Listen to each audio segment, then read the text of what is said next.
Hola, voy a hablarles hoy de otra novela breve que escribí para hacer filosofía con los niños.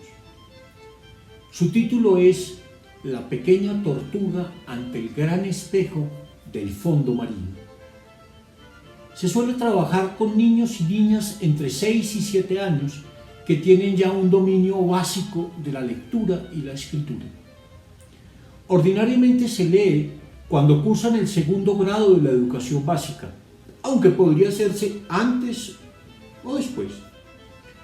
Puesto que su protagonista es una tortuga pequeña, nos permite examinar bajo la figura de un pequeño animal, como suelen hacer muchos de los relatos infantiles, y dado que a los niños suelen gustarles tanto los relatos sobre los animales, nos permite entonces mostrar lo que es el proceso de adaptación a la vida de un niño. Todo su ejercicio de lucha por la supervivencia en un medio que a veces les resulta hostil y difícil. Su tema central es la reflexión ética. De hecho, fue escrita tomando en cuenta los indicadores de logro del área de ética de los primeros años de la educación básica. Sin embargo, aquí la reflexión ética está ligada a la exploración de conceptos propios de la ciencia natural, como los de especie, supervivencia, anfibio, e incluso a problemas ecológicos, como los surgidos del derrame de petróleo en el mar. La pequeña tortuga ante el gran espejo del fondo marino no está organizada a partir de episodios aislados que cuentan lo que les sucede a sus personajes, sino como la narración continua de lo que le acontece a una pequeña criatura, Caspiroleta, desde el momento en que rompe el cascarón de su huevo y sale en busca de las profundidades del mar, hasta que llega a adaptarse a su entorno vital, después de haber pasado por todas las pruebas que le plantea su supervivencia en el mar y por fuera de él.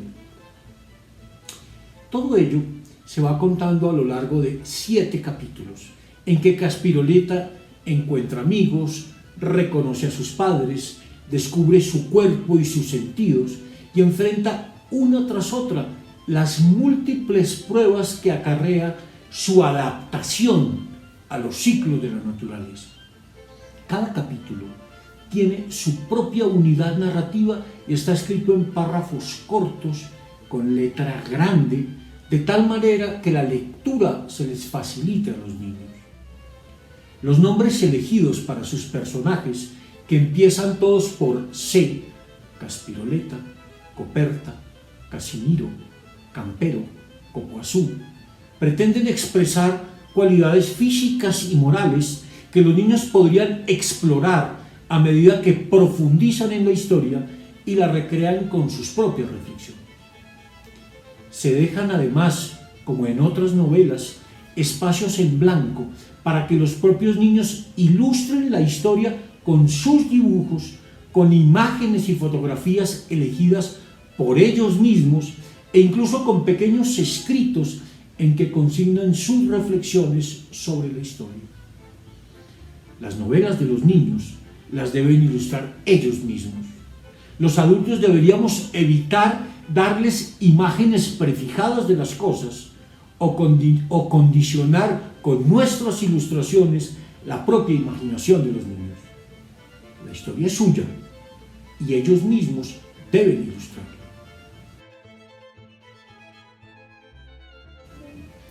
En esta novela se trabajan temas muy distintos: el cuerpo, los sentidos, las relaciones familiares, las relaciones de amistad, y en general podríamos decir que todo el proceso de descubrimiento del mundo por parte del niño.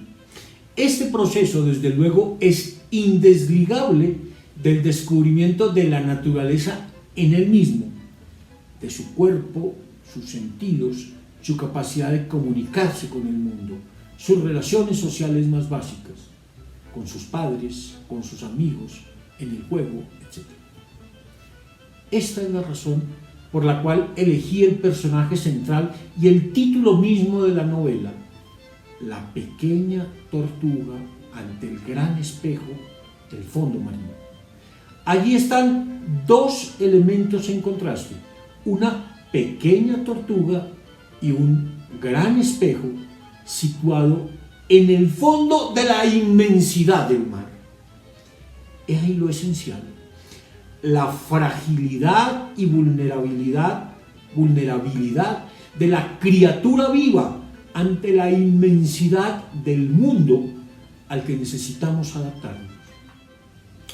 Y claro, y la tortuga es pequeña porque representa al niño, muchas veces indefenso o al menos no suficientemente preparado para enfrentar los diversos retos adaptativos que el mundo poderoso y grande en que vive suele plantearle. Una tortuga pequeña que llega al mar y tiene que aprender a vivir en él, a adaptarse, pero que se va a encontrar en el fondo del mar un gran espejo. Y ese gran espejo es el lugar donde ella se va a mirar, donde se va a reconocer permanentemente. A partir de la interacción entre estos dos factores y a medida que se conjugan con otros elementos, los amigos y padres de Caspiroleta, el descubrimiento de colores, formas y sonidos en las profundidades del mar, la tragedia ecológica suscitada por una mancha de petróleo y otras cosas más, los niños pueden reflexionar a medida que leen esta historia sobre asuntos como el sentido de la vida, su crecimiento como personas, la supervivencia de las especies en medio de la naturaleza, el significado del valor del cuerpo y los sentidos externos, o las relaciones entre padres y amigos, o con los padres y amigos. Toda la historia cuenta la adaptación de una tortuga a la vida en el mar. Empieza cuando rompe su cascarón, sale corriendo, atraviesa la playa y finalmente llega al mar. Todo esto es un tránsito muy difícil para ella. Ahí se juega la vida. Muchas tortugas, en su lucha por alcanzar el mar, pierden la vida. Las que finalmente logran llegar al mar, sobreviven.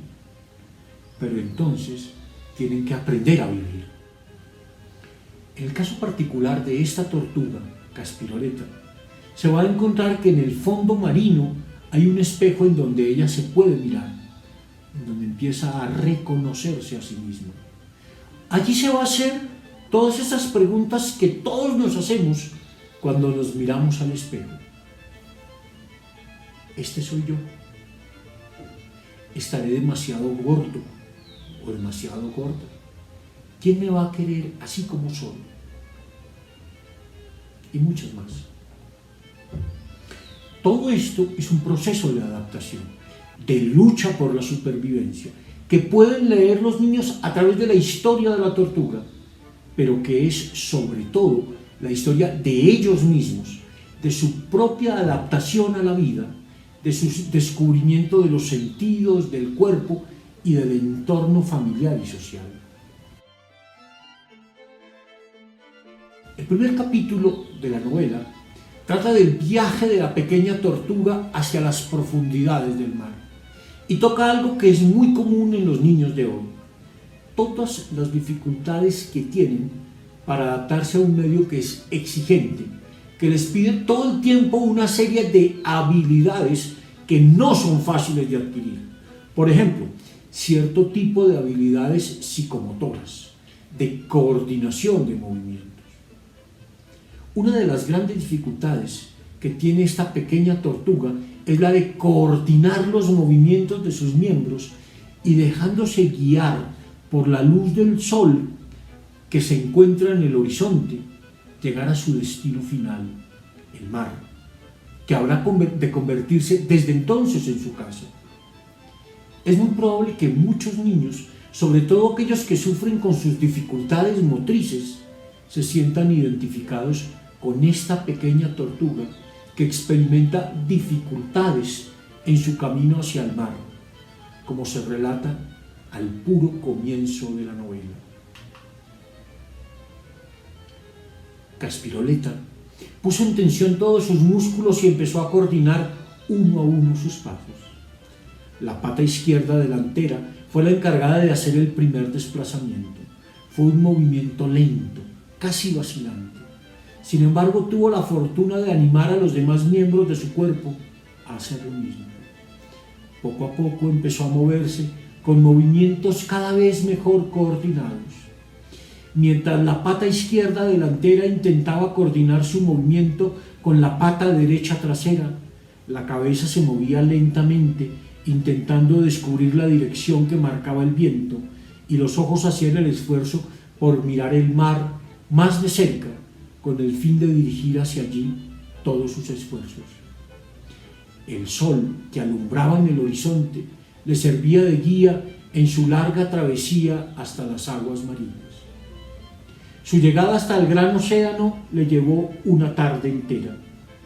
Tuvo la suerte de que en su camino no se atravesara ninguno de aquellos grandes animales de dos patas que hubieran hecho vano todo su esfuerzo. Siempre tuvo miedo de la posibilidad de que llegara un hombre dispuesto a apoderarse de ella, a dejarla morir de hambre y frío y a convertir su pequeño caparazón en una bella pieza de artesanía, o hacer con ella una deliciosa entrada de tortuga al ajillo con la cual deleitar a los turistas. Cuando por fin sintió el contacto con el agua del mar, Caspiroleta supo que había ganado su primera batalla con la vida.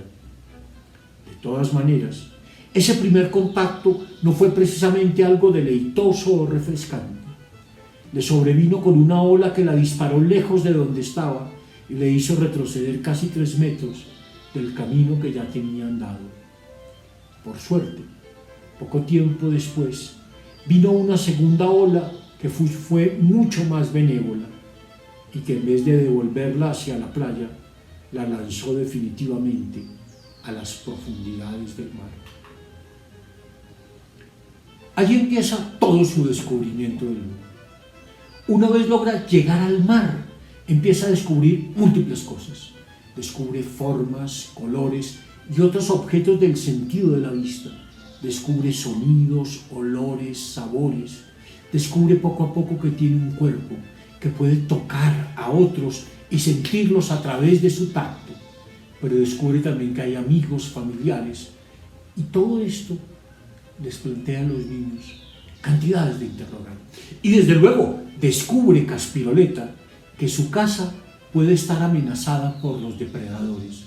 El primero de los cuales es el propio hombre, que con sus artefactos pone en peligro el equilibrio de la naturaleza.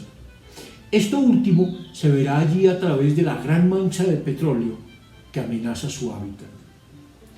También experimentará más adelante lo difícil que es la lucha por la supervivencia en la naturaleza cuando su padre se vea sorprendido por un cocodrilo que intenta romperle el caparazón, y se verá fascinada con ese gran invento de la naturaleza que consistió en proveerles a las tortugas una casa segura en su propio cuerpo.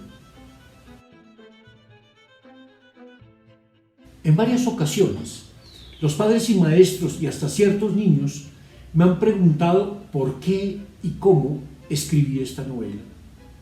Lo primero, sin duda, era que quería escribir historias de animales.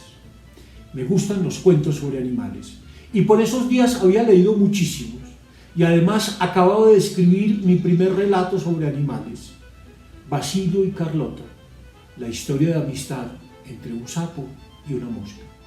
Las tortugas me parecen animales especialmente simpáticos. Sin embargo, su lucha por la supervivencia, dada su lentitud y parsimonia, a veces resulta particularmente difícil.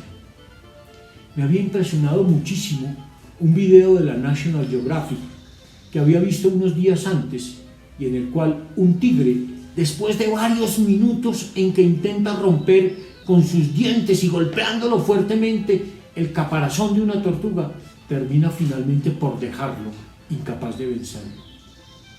También había visto en otro video cómo era el nacimiento de las tortugas en las playas de Costa Rica y su lucha por llegar hasta el mar como su primer acto de supervivencia.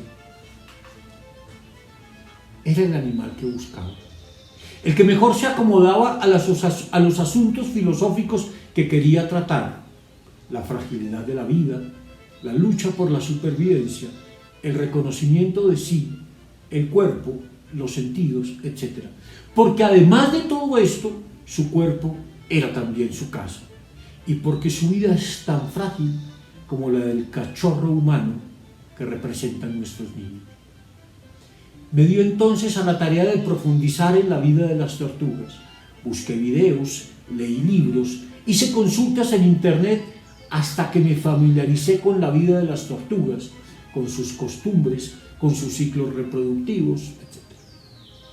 Así, poco a poco, fui conjugando un interés teórico, filosófico, con una intención narrativa. Una vez construí la relación conceptual sobre la que pretendía trabajar, me dejé guiar por una imagen que se me volvió omnipresente: la del pequeño animal en lucha por la supervivencia. Era entonces el momento de comenzar la escritura. Preparado el espíritu, la escritura fluye. La escribí después de varias revisiones en algo más de una semana. Algunos amigos me hicieron sugerencias valiosas y en menos de un mes el texto estaba listo. Empezaba ahora el proceso de darle el formato propio de un texto que sirviera para trabajar filosóficamente con los niños en el hogar o la escuela, y para ello crear las herramientas pedagógicas que facilitaran dicho trabajo. A partir de la historia de Caspiroleta, los niños pueden examinar muy distintos temas de ética, pero ligados además a temas claves de ciencia natural como los ya indicados. Para que esto sea posible, se requiere hacer una lectura pausada y reflexiva del texto. Yo siempre recomiendo una lectura en común, entre otras cosas para que la lectura no se nos convierta en un acto individualista y solitario. Es preciso leer juntos y recuperar el ritual de la lectura en común. Aunque la historia está escrita en términos sencillos, asequibles a los niños, en algunos pasajes podrían aparecer términos que sean nuevos para ellos. Si esto ocurre, el padre o maestro debería estar presto para ayudarles a explorar su significado, atendiendo a los usos que se hacen del término, o incluso, si fuese necesario, con la ayuda de una enciclopedia o un diccionario. El otro punto importante es dejar que los niños exploren libremente la historia y se planteen preguntas propias a partir de ella. Es sobre la base de estas preguntas, sobre la base de los intereses e inquietudes de los propios niños y no de nuestras ideas elaboradas de adultos, que debemos empezar la investigación filosófica con los niños. Para facilitar este trabajo, los maestros y padres cuentan con la ayuda del manual Aceptarnos como somos, que escribí yo mismo y que contiene toda una serie de ayudas pedagógicas para trabajar con la novela en el salón de clase o en el hogar. Dicho manual les va a ayudar a comprender cada parte de la novela y les va a sugerir actividades y ejercicios que pueden hacer con los niños como complemento de su lectura reflexiva y como una forma de ayudarles a explorar y a recrear los conceptos filosóficos que hayan venido surgiendo del diálogo suscitado por la lectura. No hay que olvidar que dicho manual es una caja de herramientas que debe ser usada prudencialmente, es decir, atendiendo a las necesidades del contexto y particularmente a los intereses y necesidades de los niños, y que no debe convertirse en una camisa de fuerza ni simplemente en un listado de actividades que hay que realizar una por una. Bienvenidos al mundo de Caspiroleta y que ojalá disfruten leyendo la historia tanto como yo disfruté escribiéndola. Hasta pronto.